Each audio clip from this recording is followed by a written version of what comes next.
చలనచిత్ర పరిశ్రమలో పుకార్లకి కొదవలేదు. ఒకటి కంటే ఎక్కువ సినిమాలు చేసిన హీరో హీరోయిన్ల మధ్య ఏదో ఉన్నదని అనుకుంటారు మనోళ్ళు. సినిమా పూర్తి అయిన తర్వాత కూడా వారు కలిసి తిరిగితే ఇంకా వారి ప్రేమ పక్షులు అని ముద్ర వేస్తారు. ఇటువంటిది ఈ మధ్య ఫిలిం నగర్ లో కొత్త పుకారు వినిపిస్తుంది. దర్శకుడు తేజ దర్శకత్వంలో రూపొందుతున్న తాజా సినిమా నేనే రాజు నేనే మంత్రి.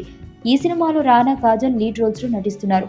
ఈ సినిమాలో కాజల్ అండ్ రానా మధ్య కెమిస్ట్రీ చాలా బాగుందని, అందుకే షూటింగ్ జరుగుతున్నప్పుడు వీరి మధ్య స్నేహం కాస్త ముదిరిందని టాక్. ఈ జంట షూటింగ్ అయిపోయిన తర్వాత కూడా కాఫీలు తాగుతూ ముచ్చట్లు పెట్టుకున్నారట. కాకపోతే ఇప్పుడు అందరి ఆలోచన రానా కాజల్ మధ్య స్నేహం వలన ఈ సన్నిహితం ఏర్పడిందా, లేకపోతే నిజంగానే వీరు డేటింగ్ మొదలు పెట్టారా అనేది తెలియట్లేదు. ఎప్పటికీ చెబుతారో మరి.